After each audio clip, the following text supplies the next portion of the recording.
it takes a minute for this to all kind of warm up, and right now I have a screen in my way, so I can't tell if I'm live yet or not. So we'll just kind of hang out here for a second till it tells me I'm live. Okay, so there we go. Hi, my friends, how are you? So let me get my slide presentation back to where it should be. Okay, so welcome. My name is Rick Stone, and we are here for a little gardening workshop today. I'm not planning on taking a ton of your time this afternoon. I'm hoping to keep this between 35 to 45 minutes. That really kind of depends on you guys. We will have some time at the end for questions. So if you want to hold on to your questions till the end, that would be great. I know that we had about 25 people that were waiting, and it looks like people are popping in already. And I did start just a little bit early so that we could kind of make sure that everything was technically okay. So let's see who's here. So Fred's here from Alaska. Wow, you probably don't have a lot of gardening in the heat issues. Angie from New York. Daryl from Arizona. Jackie from Ontario, it looks like. Katrina from Alberta. Angie is Zone 7B. David is from Central Florida. You're probably going to need this right now, I would imagine, in Florida. Okay, Debbie from Idaho. Debbie, tell me what part of Idaho. I actually grew up in Idaho. Another Debbie from California. Nick, we know Nick from Central Texas. Okay, so while you guys are popping in here, tell me how hot it is. What's the temperature like right now that you're gardening in? Who else? We've got Aragon Hunter from Winnemucca, Nevada, which that's actually in our storm path. So Winnemucca today is Salt Lake City's weather tomorrow, is what they always say. Another from New York. We've got Jennifer from Georgia, Debbie from Idaho. Oh, Idaho Falls, Debbie. I grew up in Jerome. Robin, Tennessee. Deborah from Idaho, again, Moyle Springs. Great, good deal. Good deal. Fred doesn't know what zone Alaska is. You're probably at least zone 3, maybe zone 2, I would imagine, Fred. You have to look it up. We've got RJ from Miami here, and Lorette from Pasco, Washington. 104 for Aragon Hunter today. Whew. So I looked up our weather. Today we're going to be 98, and then starting tomorrow we're going to be over 100 degrees, 100, 101, 102 for at least the next 3 days. And that's kind of standard for us here in our area. So I live in kind of north central Utah, so just south of Salt Lake City. And we usually will have somewhere between 10 to 15 days above 100 degrees between about July 20th and maybe August 15th, somewhere in there. So this is our hot time of the year as well. So, okay, good deal. So we've got 56 people here. Wow, that's awesome, guys. Great. Okay, so why don't we go ahead? Like I say, I don't want to take forever. I'm hoping to keep you guys maybe 40, 45 minutes tops. So why don't we kind of move along here and get started. So I want to make sure that you guys hang around till the end. There will be some opportunities for you guys to maybe get a free course if you want towards the end of the presentation today, so make sure you hang around. So here's what we're going to talk about today. We're going to talk about the heat, and we're going to talk about how to garden in the heat and some strategies that you guys can follow that will help you keep your garden healthy and happy as much as we possibly can in the heat. And gardens are always going to suffer in the heat, especially, once we start getting into the 90s and above. It's going to be harder and harder for things to really stay productive. But there are some strategies that we're going to talk about today to keep yourself safe, and then some things that we can talk about that will help to keep your garden going as well. So 4 different things that we're going to talk about. We'll talk about keeping yourself safe. We'll talk about watering. We're going to talk about mulching, shade cloth, and then plant strategies. I actually have about 5 or 6 other little kind of sub-strategies that should help you guys a little bit more as well. Okay, so that's kind of what we're going to go over today. So a couple of things for you.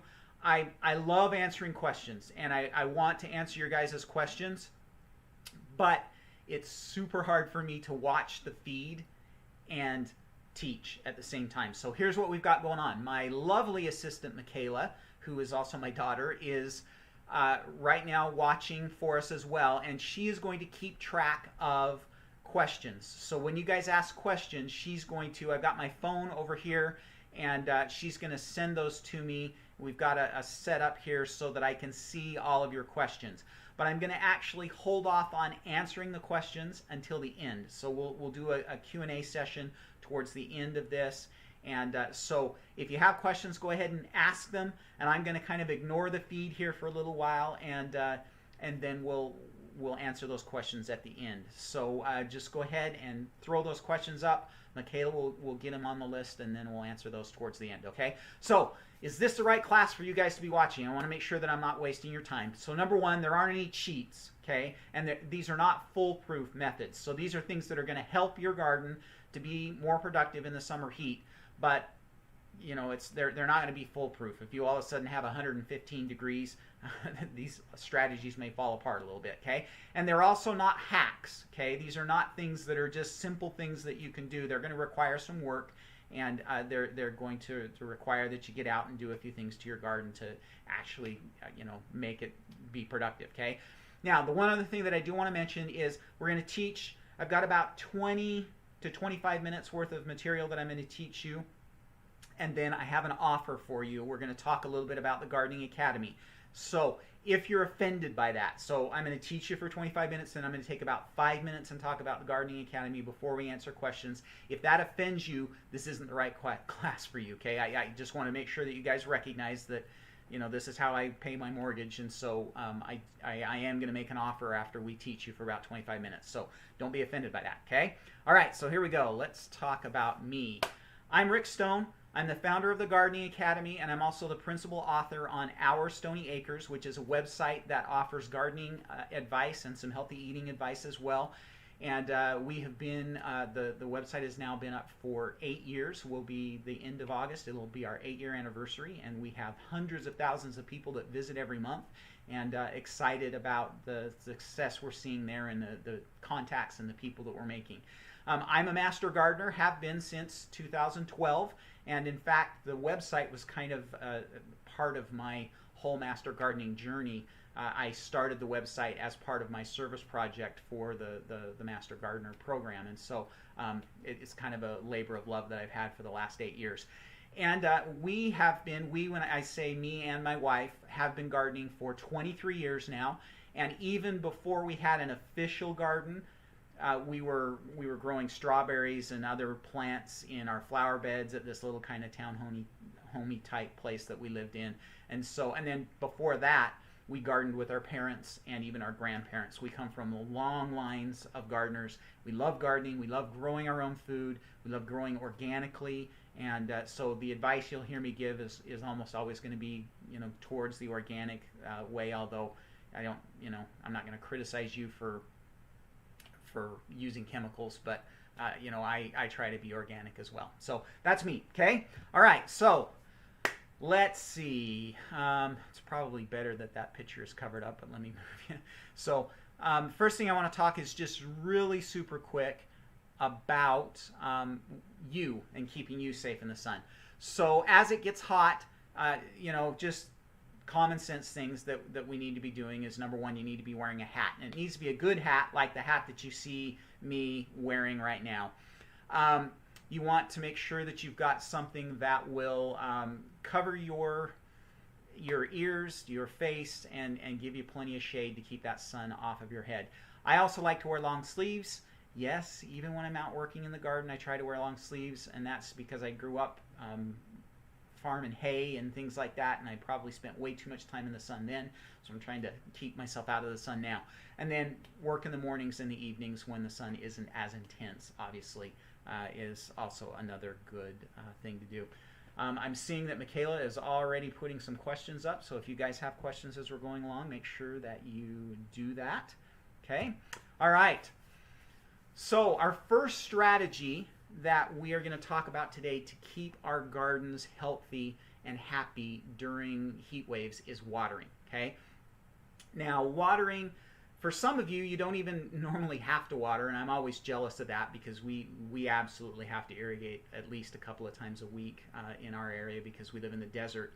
But when it's hot, when we have these big, when temperatures are above 90 degrees, and especially when they're starting to get into hundreds, which, a lot of us, that's what we're stuck in right now. In the West, we're getting that hot, dry heat right now. In the South and the Midwest and even in the East, we're getting that hot, moist, humid heat as well. And so, this is the time when we are just getting pummeled. And so you need to be making sure, if it's not raining where you're at, that you are watering your crops more often. And you need to stick to a schedule. So it's important. Plants like consistency. Okay? So, especially like plants like tomatoes and peppers and potatoes, they like to stay consistently, evenly moist. They don't want to be soaking wet, but they want to be consistently moist.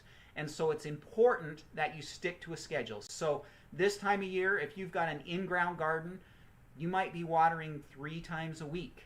Every 3 days. If you've got a raised bed garden, you might be watering like every other day. And if you're growing in containers, you could be easily watering every day or maybe even twice a day. So the most important strategy is to just watch that water and check the soil moisture often. And I'm going to show you my finger here. We're going to do a little finger trick.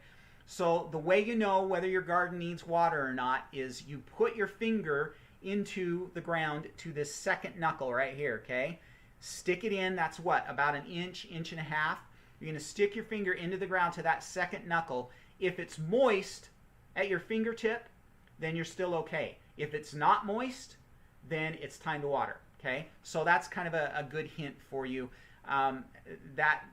That falls apart very quickly in sandy soil, so it may be moist right now, and 2 hours from now it won't be. So you need to be checking often. Okay. Another thing that I would recommend that you do is water in the morning. Now, if you're watering with sprinklers, and it's going to be a super hot day, then I would probably recommend that you wait till the evening, because a lot of times plants don't like to have that water on their leaves when we have scorching heat. Okay, but if you're using a drip irrigation or a flood irrigation system or anything like that, then I would recommend that you do it in the morning, because then you're pumping up those plants, giving them the moisture that they need before they have to go then and endure a day's worth of heat. So whenever you can, I would recommend that you water in the morning. Again, water, number 5, water containers. Often, in the hot days of the summer, the smaller containers that we have in our garden get watered every day and sometimes twice a day. When we get up over 100 degrees, we'll water them in the morning and in the evening, just to kind of keep them alive. Okay. The other recommendation that is always going to help you with your heat problems and watering in the heat is drip irrigation. Okay, there are a ton of benefits to watering with a drip irrigation system. Whether it be something like you see here in the picture, with the more traditional, conventional drip system, or you can even cobble something together using PVC pipe and put together a drip irrigation system that way as well.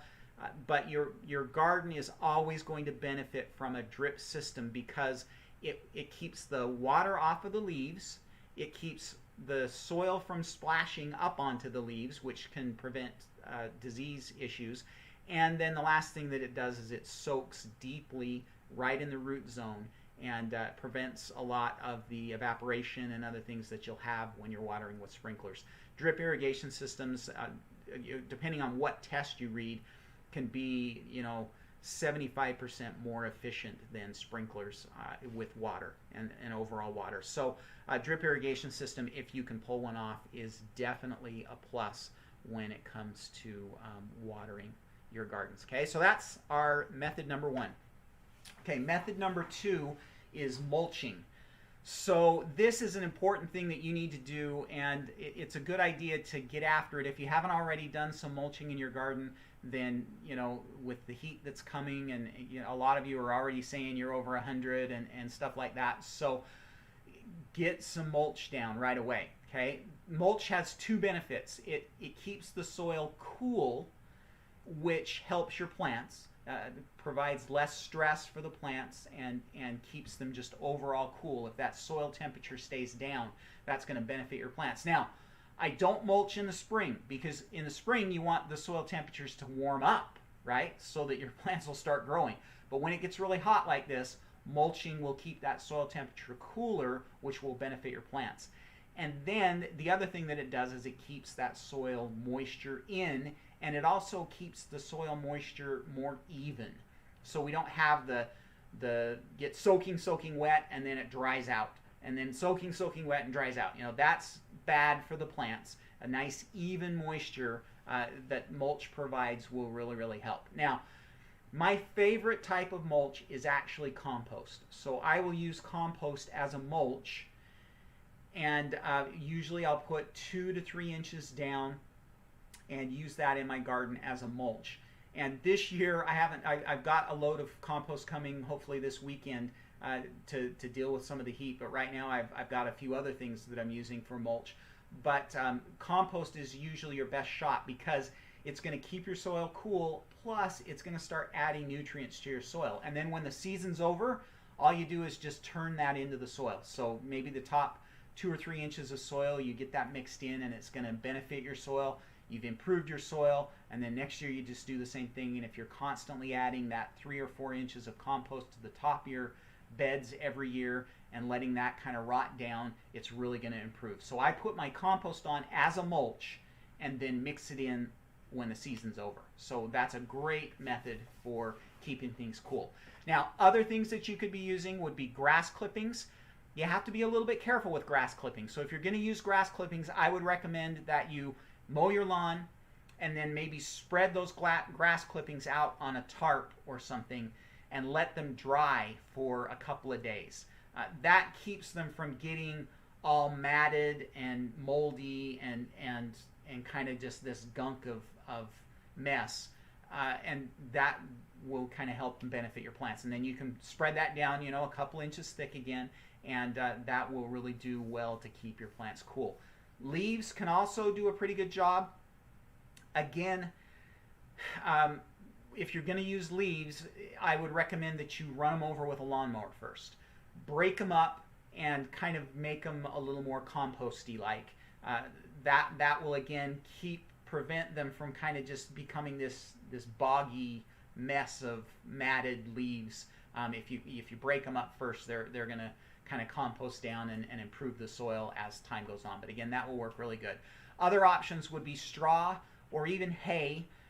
A lot of people like to use hay in their gardens. I'm not a big fan of hay because there's a real possibility that you could bring weed seeds in with hay. Straw usually is fairly clean, but I'm not a huge fan of hay.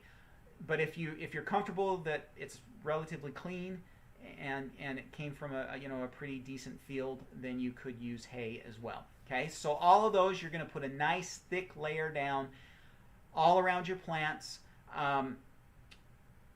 You do want to kind of avoid the actual stem of many of the plants. You don't want it to be right up against them, because sometimes that can cause some issues. But all of the ground around your plants, mulching will just do an awesome job. Okay. All right, this is our next one, and I'm going to make myself go away here for a second. How do I do that? There. Okay, so shade cloth is actually a real good option for keeping your garden cool in the summertime. And I would recommend that you use actual shade cloth. So if you look in this picture, this is actual commercially purchased shade cloth. It's meant to do this, and so it actually will give you light penetration, but it also is going to block enough. So you'll still get enough light through to give your plants the light that they need to survive, but you'll also protect them and shade them. And so shade cloth can just do really well. I have a member of our gardening academy who lives in Sacramento area, and she, it's been over 100 for quite a while there already, and she has just a beautiful setup with hoops over her beds, and when it gets hot like that, she throws up that shade cloth, and it protects your crops. Now, the reason why shade cloth does so well is it keeps the temperature around your plants down quite a bit. It can drop the temperature a solid 10 degrees or more. And so that will actually, for example, like tomatoes, when tomatoes get really hot this time of year, they'll actually start aborting the blossoms. So instead of setting fruit, the blossoms just fall off.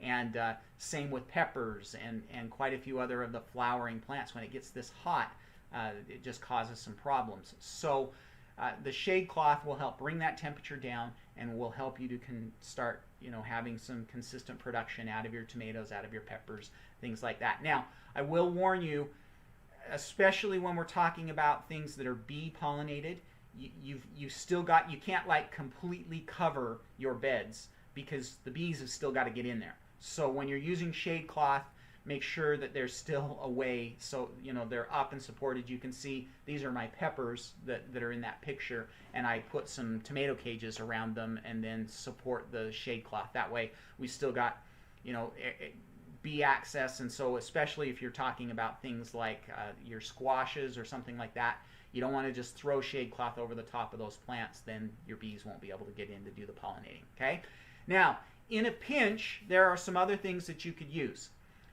to provide shade, and I have done this. Like this year I did this for my peas because we had a real hot spell in June where we were up to about 97, 98 degrees. I think we actually had a day over 100 in June, which was really weird for us, and so my peas were still growing.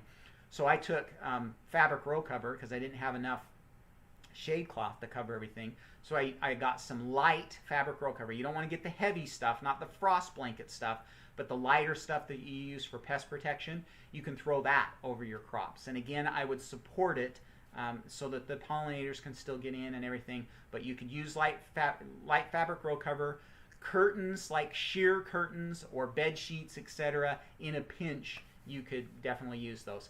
Now, the plants you're really going to want to focus on here are things like your greens, so lettuces and collards and kale, things like that. And then your peppers and your tomatoes are also really going to benefit from shade cloth. In fact, I've been doing shade cloth like you see here on my peppers in this picture. Let me turn myself off again so you guys can see it really close. I've been doing that for about 5 years now. And it has really, really changed the way my peppers grow. So if you've ever had those little, I don't know how to describe them, they're tan spots that end up rotting on your peppers, that's actually sun scald. And so peppers don't like to be out in the direct sun. And this is something that they've been studying at several different universities. And if you put shade cloth over your peppers, it's going to dramatically reduce the amount of sun scald on your peppers. And like, since I've been doing it for about 5 years now, and we hardly ever lose a pepper to sun scald now. And they're still very productive and ripen on time, and and everything. So shade cloth is a great option for you in your garden. Okay. All right. Here's a few other ideas that we can look at and talk about as well, and then we'll kind of round up here. So we're about 20 minutes in, so that's good. Like I said, I didn't want to keep you guys the whole afternoon. Okay, so a few other ideas for you to deal with the heat, and some of these are kind of you've had to have already thought it through, but planting a lot of heat-loving plants this time of year would be a good idea. So we want to be planting things like tomatoes and peppers and squashes and okra and things that are going to really like the heat. And you're going to stay away from most of the greens. Lettuces this time of year in the heat are just not going to do anything but get bitter and bolt. Even like kale and Swiss chard, they'll do okay, but they're not going to taste as good. Collards, you'll want to protect those this time of year as well. If you are determined to grow some greens this time of year in the heat, collards would be a good choice. And then you could look at, there's some summer crisp varieties of lettuce. Nevada is one of those. Other ideas, you could plant some of the summer spinaches. So that's New Zealand spinach or Malabar spinach. Either one of those are a really good option as well to plant. And so if you're determined to have some greens in the summertime, then those are some options for you. Number 2 on the list here is to harvest often. And here's why you want to harvest often. When it gets hot, let's use a tomato for an example. When it gets hot, your tomato plants get stressed out, and so they're going to focus all of their energy and their effort on surviving and ripening the existing fruit that they have on the plants. And so as often as you can get that fruit off of the plant, then it's going to cause less overall stress to the plant. So I actually know some people who, when it gets really, really hot and they know there's a big hot spell coming, they'll actually go out and pick all of the tomatoes on their plants that are even showing any signs of ripening, even just starting to get pink. They'll pick those off, take them inside, let them ripen on the counter, and let the plants focus on surviving the heat wave so that they can kind of move forward. So any plant, whether it's beans or zucchini or cucumbers, whatever it is, they're going to focus hard on trying to reproduce when it's hot because they're afraid they're going to die.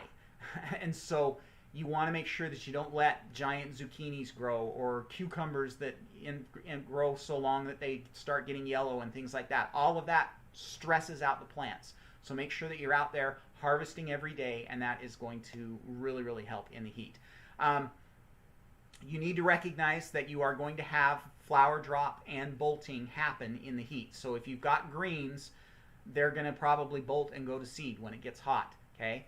And your tomatoes and your peppers, even your cucumbers and your squashes are going to have a lot of flower drop and a lot of fruit that doesn't set just because of the heat. So recognize that that's important. Then we are going to talk about fertilizer here in number 4.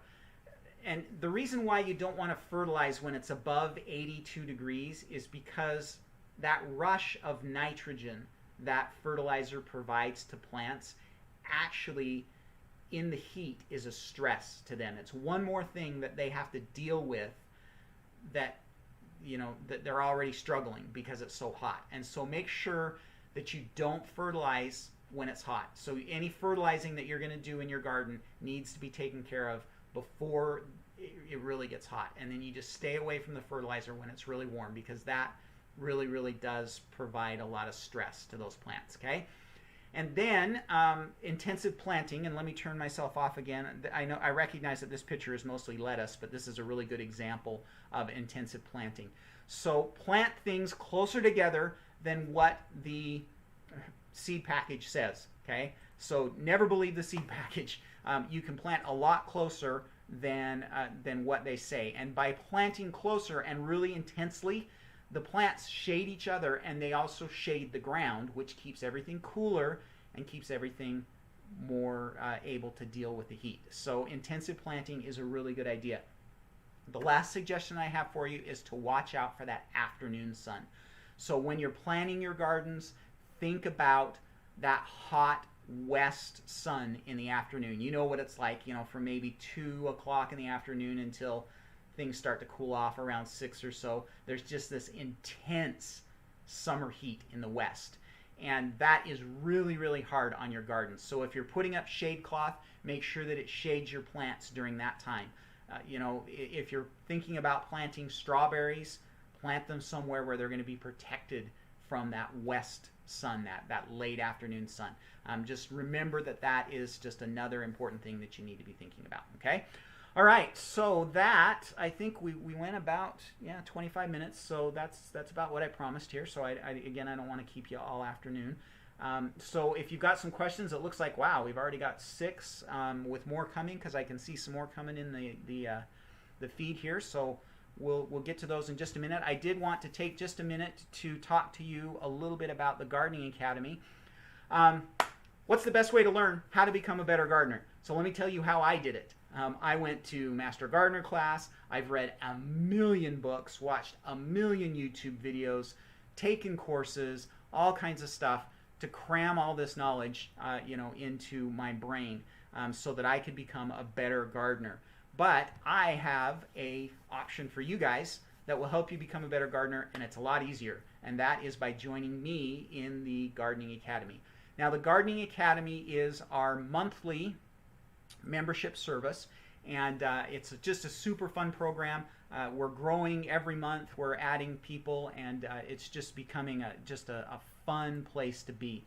So the Gardening Academy includes several different things. Number one, it includes what we call our Garden Foundations course, which is about a 4.5 hour, 5 hour course that just gives you all the basics of gardening. You know, when to plant, where to plant, how much to plant, how to water, how to take care and protect your crops. You know, everything that you need to know is covered in that Garden Foundations course. And then we also do monthly planting guides for all of the different zones. So we'll talk about you know, what should be planted in zone 9 in August, and what should be planted in zone 5 in August, and we'll go through all of those different things. And then each month we have a theme that we cover. So for example, this month in July we have been talking about season extension and how to extend your growing season into the fall and even into the winter time. Next month, we're going to talk about food preservation and canning and things like that. We've covered seed starting. We've covered fall garden topics. We've covered watering and pest control, all kinds of different topics. So every month we have a focus, something that we work on, and I provide a mini course that goes along with that monthly theme. So it'll usually be 45 minutes to an hour where we cover that topic. Okay, so that comes out, and then every week we have a different piece of content coming out. So we'll have the monthly planting guide one week, the mini course the next week. Then the third week of every month we do a Q&A session. So we'll do a live Q&A session kind of like this, where I answer your questions about the topic that we're working on, but also kind of just general gardening questions as well. And then we also have a private Facebook group, which is really, really great. And again, we're small. We're still small. We've got about 45 people now, and that Facebook group is just a great place. People are posting pictures of what's going on, asking questions. Really, really fun. And then we also have some growing courses as well. So I've got some individual courses that talk a little bit about the different crops. And so like we've got a tomato growing crop and a potato growing crop, and every time I create a new one of those automatically become part of the Gardening Academy as well. Okay, all right, so let's talk about price here. Normally the Gardening Academy is $25 a month, or you can save 2 months if you want to buy annually. So it's $250 a year. But because you have been to this webinar today or workshop today, I'm going to give you a deal. Okay, ding ding ding ding, awesome. So is what we're doing for today, and this is a 48-hour special only. We'll give you the first month so you can try us out for half price, so $12.50 for the first month. Or if you'd like to buy the year, we'll knock $30 off the price, so we'll make it $220 for the first year.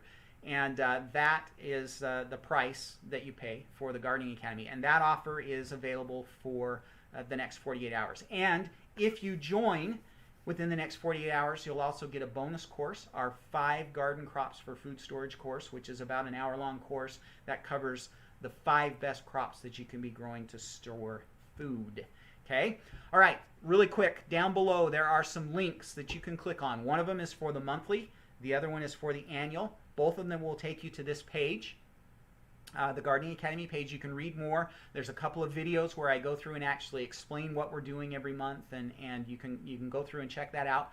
But all you need to do to buy is you click that join here, join membership button, and that is going to take you here and ask you which plan you want to choose, either the monthly or the annual, and make sure that you choose the coupon link.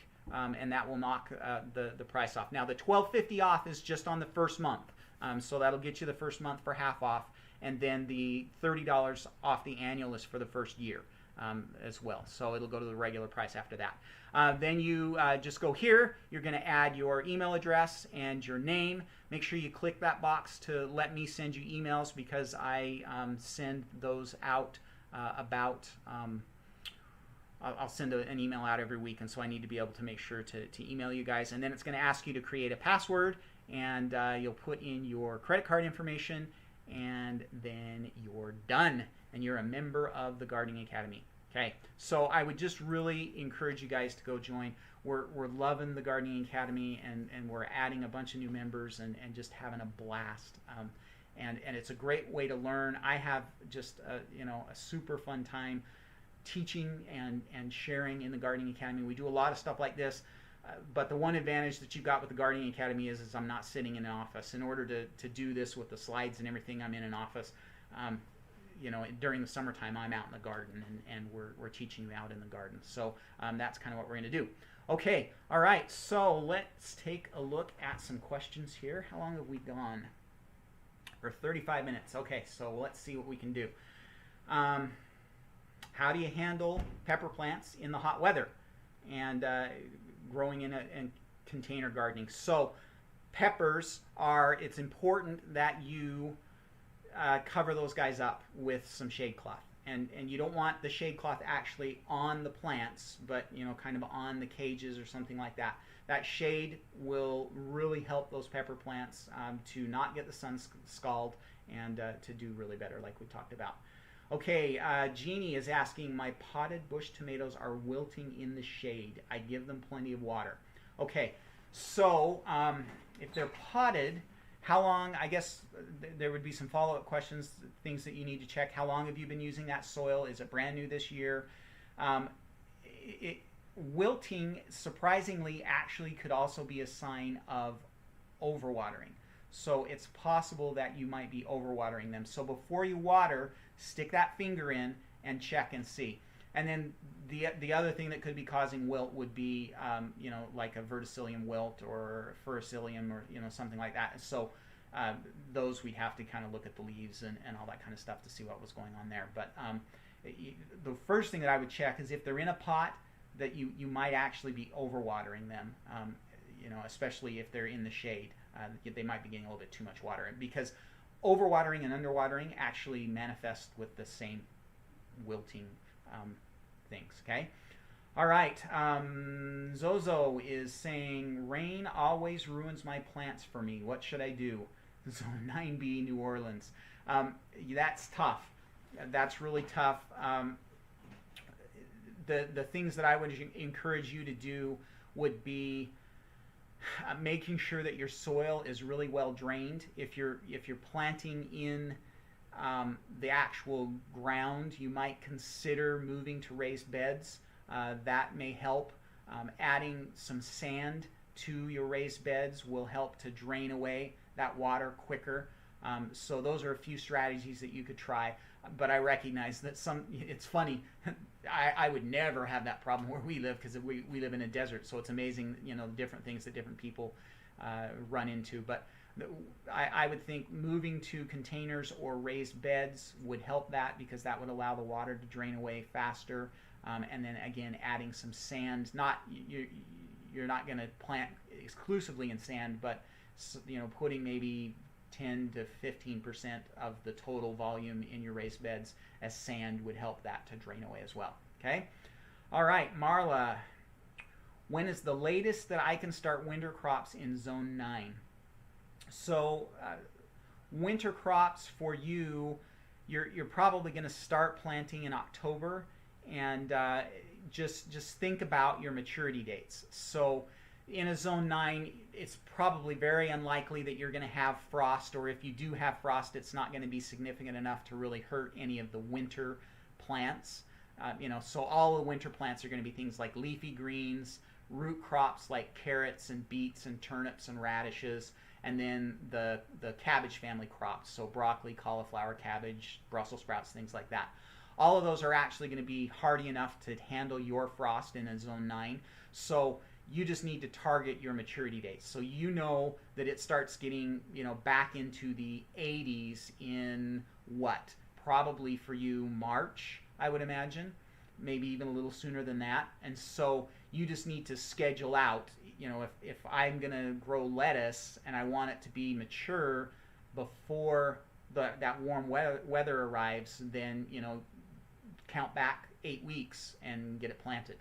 You know, so if your really warm weather starts arriving on March 15th, then probably the latest you could plant would be January 15th. So you kind of just have to do some math, and it really depends. It's hard for me to tell because every zone 9 is going to be a little bit different. Zone 9 tells me a lot about where you live, but it doesn't tell me when your frosts are and when the hot weather arrives and things like that. So just kind of calculate back 8 weeks, and that'll kind of give you a good guide. Okay. All right. Zozo is saying, can you buy ready-made compost, or do you have to make it? You can absolutely buy ready-made compost. It would be fantastic if you made it yourself, but honestly, I almost always buy compost. Now, I have a compost bin. It's a compost pile, actually, and I get some compost out of it every year, but I'm not the world's greatest composter. That's one of the things that I don't have time for. So I always buy. So you can buy ready-made compost and use that, no problem. Most nurseries can deliver it in bulk. If you've got a big garden, they could deliver it to you in bulk, or you can just go buy some bags and put it in that way. So definitely, commercial is fine. Okay, Katrina is saying, when would be the best time to start fall seeds? Okay, great question. And Katrina, I'm going to point you in a couple of different directions. Number one, I actually have a mini course that's available, so I'll go add the link in the description. It's a year-round gardening mini course, and it actually will give you some guidance on that. But basically, your fall seeds would be things, again, like the lettuces, the root crops. So seeds go in starting about 8 weeks before your first frost. Okay? So if your first frost is on October 1st, then you start planting your fall seeds about August 1st. And then you've got about a 3-week window. So again, in that example, August 1st to about August 21st. Now you can't use, I'm not saying those are your dates. You have to figure out what your dates are based on when your frost date is. But you start planting your fall seeds about 8 weeks before your first fall frost. And then that mini course is available. I'll put a link down below, so if you want to come back here in a little while, this will have a link to that free mini course that you can go join, and that'll give you some more direction there. Okay, Sharon is saying, is it too hot to plant bush beans in zone 9? Give it a try. If they die, what are you out? You're out a few seeds. Again, it's hard for me. I know basically what zone 9s are like, but I would, we're at 100 degrees right now, but I would still plant some bush beans if I had time.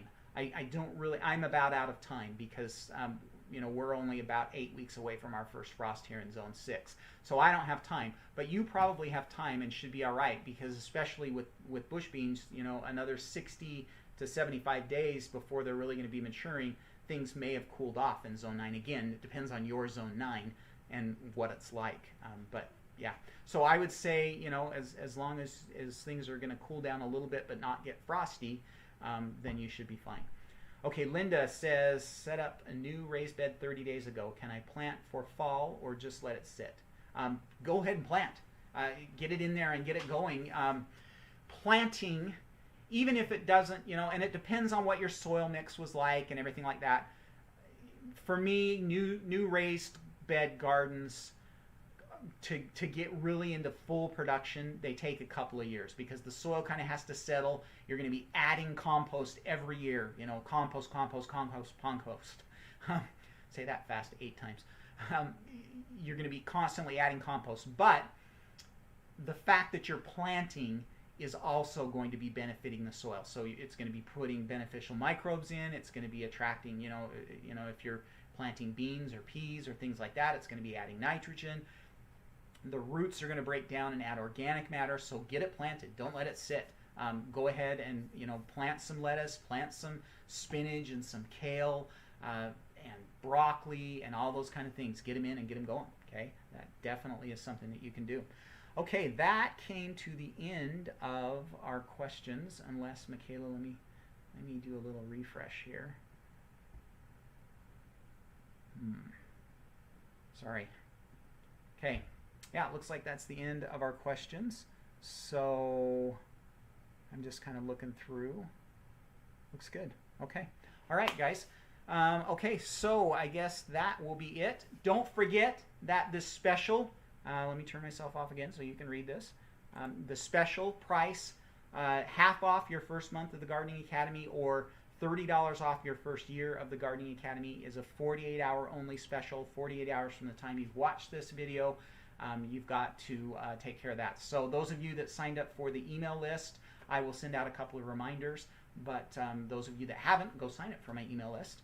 That would be awesome to have you guys as part of the email list. And but remember that we've got 48 hours to do that. And I would just love to have you guys in the Gardening Academy. It's just so much fun.